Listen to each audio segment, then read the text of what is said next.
चलो देखो, अकाउंटिंग में हम लोगों ने क्या क्या पढ़ लिया? रॉयल्टी पढ़ लिए, बेसिक पढ़ लिए, हायर परचेज पढ़ लिए, इंस्टॉलमेंट पढ़ लिए, और क्या पढ़ लिए? एनपीओ पढ़ लिए। आज की जो हमारी बात होगी वो किस पर होगी? ब्रांच अकाउंट पर होगी। तो सबसे पहले देखो, ब्रांच होता क्या आप जानेंगे, है ना? बताइए भाई, ब्रांच क्या होता है?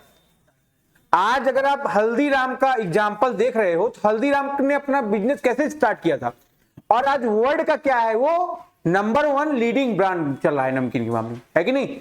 आप देखो, 5 रुपए से लेके 50,000 रुपए, 5 लाख रुपए तक की जो नमकीनें हैं वो हल्दीराम में बन रही हैं, बिक रही हैं। तो क्या एक दिन में उसने अपने बिजनेस का क्राइटेरिया इंटरनेशनल लेवल पर, ज्योग्राफिकल एरिया पूरा वो कर लिया? क्या नहीं। पहले आप क्या करते हो? पहले आप लोकल लेवल पर अपनी गुडविल को क्रिएट करते हो और लोकल लेवल पर गुडविल बनाते हैं। जैसे ही लोकल लेवल पर हमारा गुडविल बन जाता है, पैसा हमारे पास हो जाता है, हम क्या करते हैं? उसको सिटी के लेवल पर लेके आते हैं, फिर स्टेट के लेवल पर, फिर नेशनल लेवल पर, फिर इंटरनेशनल लेवल, ऐसे एक एक सीढ़ी से हम लोग क्या करते हैं? चढ़ते जाते। आज मैकडॉनल्ड्स नंबर 1, तो क्या एक दिन में नंबर 1 हो गया? तो क्या नहीं।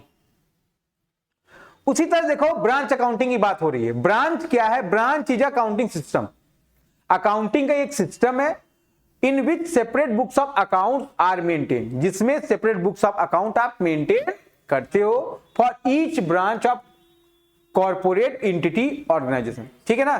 कहां के लिए? हर एक ब्रांच के लिए जो कॉर्पोरेट एंटिटी या ऑर्गेनाइजेशन में चल रही है, ध्यान रखोगे। ठीक है? द प्राइमरी ऑब्जेक्ट, जिसका प्राइमरी ऑब्जेक्ट है ना, प्राथमिक उद्देश्य क्या है? Are better accountability and control, जिसके वजह से देखो, अगर आप बड़े लेवल पर कंट्रोल करना चाहो, कुंभ मेला की भीड़ को देखो, कंट्रोल करते करते पूरे प्रशासन के छक्के छूट गए, है ना? और लगातार क्या अनियमितताएं देखते रहे होंगे आप, लगातार अनियमितता देखते रहेंगे नहीं तुम? आज देख ही रहे आप। अब उसका इंपैक्ट क्या हुआ? अगर इसी को टुकड़ों टुकड़ों में डेलीगेट करके, छोटी छोटी अथॉरिटियों में अगर इसको डिवाइड करके किया गया होता, तो ये चीजें क्या होती? कंट्रोल हो गई थी। उसी तरह ब्रांच में, हर ब्रांच का आप अलग अलग क्या कर रहे हो? अकाउंट स्टेटमेंट मेंटेन कर रहे हो, जिससे कि बेटर अकाउंटेबिलिटी और कंट्रोल होते, आसानी से क्या हो, लोग उसके बारे में जान पाए, जो चीज सो रही क्या है वो सही है। और कंट्रोल का मतलब जिस पर आप क्या कर पाओ?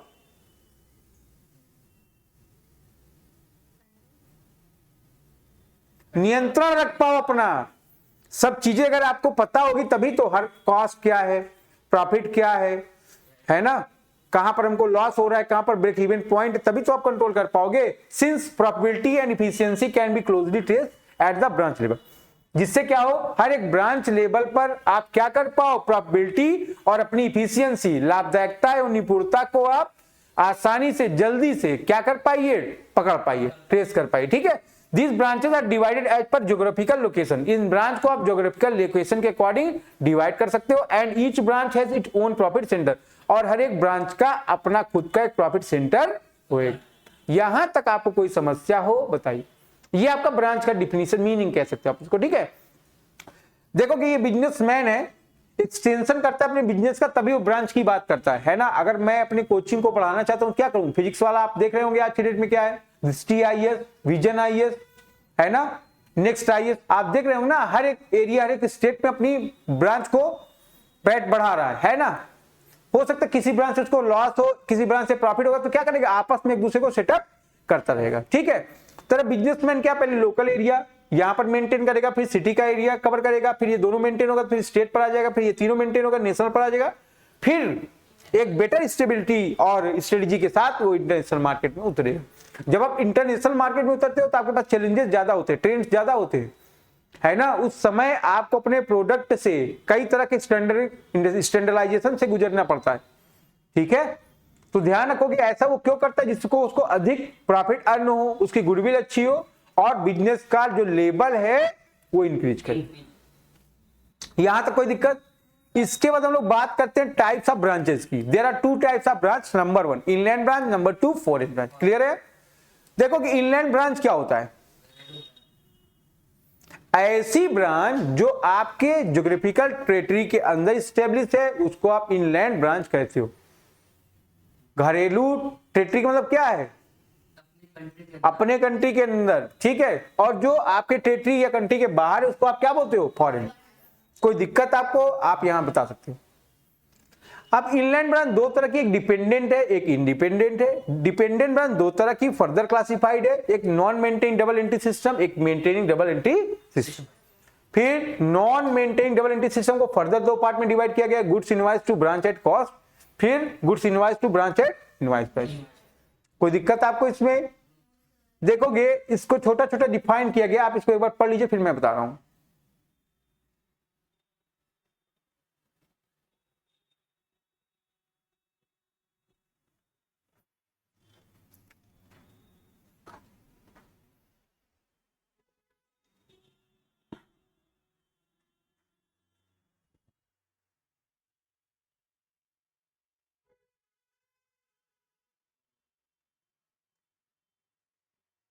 देखो यहां पर बात हो रही डिपेंडेंट ब्रांच की। आप लोग क्या हैं? आप लोग अपने फैमिली के ऊपर डिपेंडेंट हैं। अगर आपकी फैमिली आपको रुपया देना बंद कर दे, आप चप्पल भी ना खरीद पाओ, है ना। देखोगे डिपेंडेंट ब्रांच क्या है? The branch they do not maintain separate books of account. ऐसी ब्रांच जो separate books of account maintain नहीं करती है are known as dependent branch. उसको आप क्या बोलते हो? डिपेंडेंट ब्रांच के नाम से जानते हो। This branch is fully dependent on head office. ये पूरी तरह किसके ऊपर डिपेंड है? हेड ऑफिस की। आप पूरी तरह किसके ऊपर डिपेंड है? अपने माँ बाप के ऊपर। It's purely ascertain by head office. अगर आप अपने पापा के ऊपर, मम्मी के ऊपर डिपेंडेंट हो, तो अगर उनसे सब ले रहे हो तो सब दोगे भी किसको? उन्हीं को। उस तरह इसका भी सारा पैसा लगा कौन रहा है? वही तो। प्रॉफिट कौन ट्रेस करेगा? किसके ऊपर डिपेंड होंगे? हेड ऑफिस के ऊपर, ठीक है। इंडिपेंडेंट ब्रांच, द ब्रांच विराट विच इज या which are not maintain separate books of account are known as independent branch. ऐसी ब्रांचेस जो अपनी खुद की बुक्स ऑफ अकाउंट मेंटेन करती हैं, जो किसी के ऊपर डिपेंडेंट नहीं होती हैं, वो इंडिपेंडेंट ब्रांचेस। अब तुम कमाने लगोगे, नौकरी करने लगोगे, है ना, तो तुम कहीं पर भी कुछ भी कर सकते हो। उस समय तुम क्या हो जाओगे? इंडिपेंडेंट हो जाओगे, ठीक है। दे maintain their own account under double accounting system, है ना। ये क्या करती हैं? अपनी खुद की बुक्स ऑफ अकाउंट मेंटेन करती है। किस मेथड से? डबल अकाउंटिंग सिस्टम से, ठीक है। फिर इनलैंड ब्रांच पर हम लोग आते हैं। इनलैंड ब्रांच क्या है? These branch are situated within the territory of the country, ठीक है ना। इनलैंड का मतलब क्या है? अपनी जमीन पर, अपनी धरती पर। ऐसी ब्रांच जो सिचुएटेड है कहां पर? With in the territory of the country, अपनी कंट्री के टेरिटरी के अंदर। दे do not maintain accounts under double accounting system, और जो डबल अकाउंटिंग सिस्टम के अकॉर्डिंग बुक्स ऑफ अकाउंट को मेंटेन ना करती हो। These branch are operate, control and managed by head office। ये किसके थ्रू ऑपरेट, कंट्रोल और मैनेज होती हैं? हेड ऑफिस, मुख्य कार्यालय के द्वारा। All collection are directly remitted to head office. जितने भी पैसे आते हैं वो सब के सब कहां भेज जाएंगे? अगर कंट्रोल मैनेजमेंट तुम्हारे पर पापा का, सारा पैसा कहां जाएगा? पापा पर। पापा यहाँ पर कौन है? Head office. And all the expenses are met by head office. अगर सारा पैसा कौन लेके जा रहा है? Head office. तो खर्चा भी कौन बियर करेगा? बात समझ में आ रही है आपके? Foreign branch, These branches are located outside the territory of the country। ऐसी ब्रांचेस जो टेरिटरी के बाहर स्टेब्लिश हैं, उसको आप क्या नाम दोगे? Foreign branch. They are operated in the foreign country. ये कहां पर ऑपरेट होती है ना? डोमेस्टिक टेरिटरी के बाहर होती है। कोई दिक्कत आपको यहां तक? पढ़िए आप एडवांटेजेस, आराम से पढ़िए, फिर मैं बात करूं।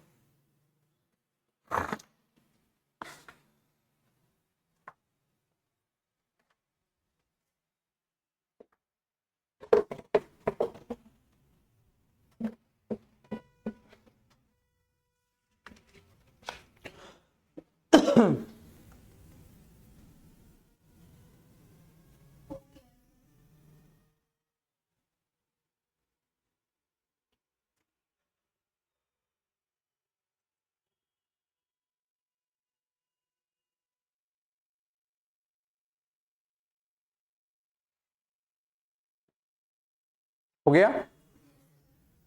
क्या एडवांटेज है? To ascertain the profit and loss of the each branch. हर एक ब्रांच का प्रॉफिट और लॉस फाइंड आउट करना चाहोगे, जिसके थ्रू आपको पता हो पाएगा कहां किस ब्रांच से आपको प्रॉफिट है और किस ब्रांच से आपको, ठीक है। तो ध्यान रखो कि इसको असर्टेन करने के लिए क्या करना पड़ेगा? प्रॉफिट लॉस चेक करना पड़ेगा हर एक ब्रांच के लिए। भाई ब्रांच आप बना ही क्यों रहे हो? हर एक ब्रांच से कितने प्रॉफिट है, कितने लॉस है, कितने एक्सपेंस है, कितने इनकम है, ये सारी चीजों को जानने के लिए। To ascertain the financial position of each branch. आप क्या कर रहे हो यहां से, असर्टेन कर रहे हो। क्या असर्टेन कर रहे हो, financial position. Financial position means how many assets and how many liabilities there are, कितनी आपकी संपत्ति एवं दायित्व है, इसी को जानने की क्रिया को आपने क्या नाम दिया, वित्तीय स्थिति को पहचानना। ठीक है, to know the debtor, inventories and cash position of the branch, आपको जानना पड़ता है डेटर की क्या पोजीशन है, स्टॉक की क्या पोजीशन है, इन्वेंट्री की क्या पोजीशन है, ये सारी बात आप यहां से जानोगे। टू असर्टेन डायरेक्ट एक्सपेंस, कितने एक्सपेंस हमारे डायरेक्ट हैं, कितने इनडायरेक्ट हैं, ये सारी बात को, और कितनी डायरेक्ट इनकम और इनडायरेक्ट इनकम है, ये सारी बात आपको यहां से जानना पड़ेगा। To take decision according to the requirement of the branch, है ना, ब्रांच के अकॉर्डिंग डिसीजन लेने में भी आपकी क्या करेगा, हेल्प करेगा। To trace the performance of the branch, ये चेक करेगा कि ब्रांच का करंट सिनेरियो क्या है, वो कैसे काम करी, प्रॉफिट में काम करी, लॉस में काम करी, अगर प्रॉफिट में काम करी तो और प्रॉफिट में कैसे जाए, अगर लॉस में है तो लॉस को कैसे रिड्यूस करें, कम करें। ठीक है, फिर गुडविल को क्रिएट करेगी, प्रॉफिट को अर्न करेगी, फिर अपने बिजनेस को इन सब के द्वारा क्या करेगा, वो बढ़ाने का प्रयास करेगा। यहां तक किसी बच्चे को कोई डाउट हो वो बताएं। इसके बाद हम लोग बात करेंगे अकाउंटिंग ट्रीटमेंट ऑफ ब्रांच का। सब लोग इस फॉर्मेट को प्रिपेयर कर लेंगे फटाफट। ये फॉर्मेट कल आपने बनाया था, मैंने आपको नोट सेंड कर दिया था। क्या आपके पास नोट्स है? अगर है तो बनाने की रिक्वायरमेंट नहीं है तो आप बना सकते हो। जो लोग ग्रुप में नहीं ऐड उनको ऐड कर दीजिए।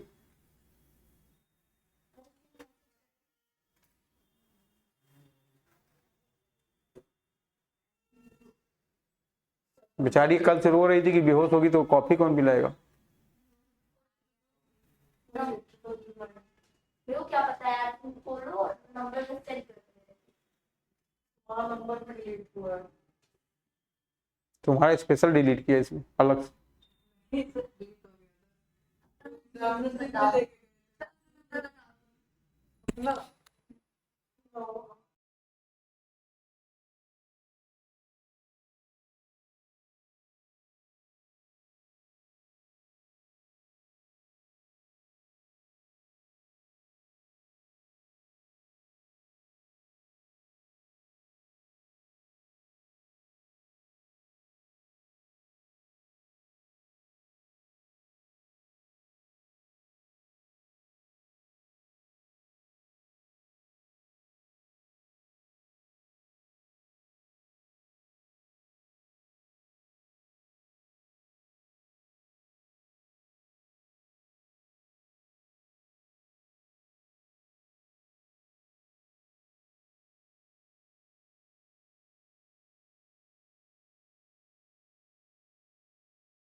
हेलो, देखो जब ब्रांच डेटर अकाउंट बनाओगे तो ओपनिंग बैलेंस यहां पर रहेगा और क्लोजिंग बैलेंस यहां पर है। ब्रांच डेटर कौन सा बैलेंस शो करता है? डेबिट बैलेंस शो करता है। फिर अगर क्रेडिट सेल है तो यहां पर आएगा। क्रेडिट सेल ही फाइंड आउट करने के लिए आप इसको बनाओगे, इसलिए देखो लिखा है ना बैलेंसिंग फिगर। अगर बिल डिसऑनर्ड हो गई तभी यहां पर आएगा। Cash receive from debtor, return inward या सेल रिटर्न जिसको बोलते हो आप, bills receivable, discount allowed, bad debts, ये सब यहां पर रहेगा। स्टॉक की बात करोगे तो ओपनिंग स्टॉक उधर है, क्लोजिंग स्टॉक इधर है ना। Cash cell, credit sale, return goods अगर है, नॉर्मल लॉस, ये सारी बात यहां पर रहेगी। ठीक है, to goods supply to branch, goods return by customer वहां पर रहेगा। ठीक है, फॉर्मेट आप क्लियर करिए। अभी मैं एग्जांपल बताऊंगा, क्वेश्चन बताऊंगा, तब इसको क्लियर करा दूंगा। ठीक है,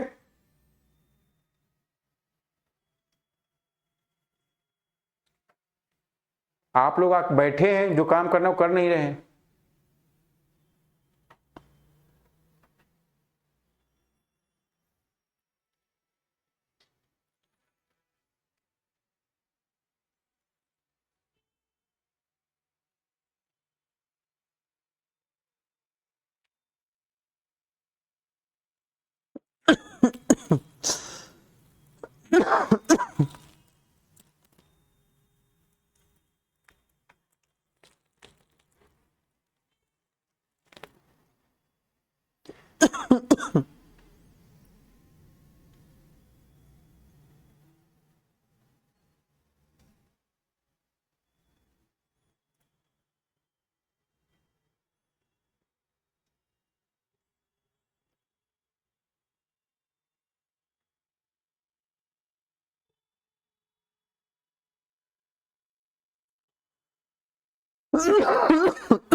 चलो हो गया भाई। अब देखो कौन सा अकाउंट क्यों बनाते हो, जरा देखो ध्यान से। लिखता है if opening balance of debtor, closing balance of debtor, cash receive from debtor और customer and credit sale, these item are missing, it will be required to prepare the branch debtor account to missing information। अगर आपको opening stock, sorry opening balance debtor का या closing balance या credit sale कुछ भी जानना होगा तो आप क्या करोगे? डेटर का अकाउंट प्रिपेयर करोगे। इस तरह अगर आपका opening balance of stock, closing balance of stock नहीं है, या कैश सेल नहीं है, या क्रेडिट सेल नहीं पता है, इन सब की इंफॉर्मेशन गैदर करने के लिए आप क्या करोगे? स्टॉक अकाउंट प्रिपेयर करेंगे। ठीक है, फिर पेटी कैश आ जाएगा। इसका ओपनिंग और क्लोजिंग बैलेंस दिया होगा, उसी को आप कल पुट करेंगे, है ना। खर्चे को आप नहीं पुट करेंगे। एसेट्स रहेगा, ये आप बना ही रहे थे अभी हायर परचेज में, इसका अकाउंट कैसे होगा, ये सारी बात आप कर लोगे। यहां तक किसी कोई प्रॉब्लम बताए? लॉस की जब आप बात करोगे, लॉस दो तरह के, नॉर्मल, एबनॉर्मल। नॉर्मल लॉस क्या होते हैं? ऐसे लॉस जो अकर होते हैं नॉर्मल कॉस्ट से, जिसको आप रोक नहीं सकते हो, चाहो भी फिर भी नहीं रोक सकते हो। लीकेज हो गया, वेपरेशन हो गया, ठीक है, तो ये सब नहीं हटेगा। एबनॉर्मल जिसको आप चाहो तो रोक सकते हो। लॉस बाय फायर हो गया, लॉस बाय एक्सीडेंट हो गया, लॉस बाय थेफ्ट हो गया, ये सारी बात इसमें आएंगी। ठीक है, तो इसको ध्यान रखना है। यहां तक कोई समस्या हो तो बताइए आप लोग। पक्का? चलिए आगे बढ़ते हैं फिर हम लोग। चलो अभी इस वाली क्लास में यहीं तक की बात है, बाकी बात अगली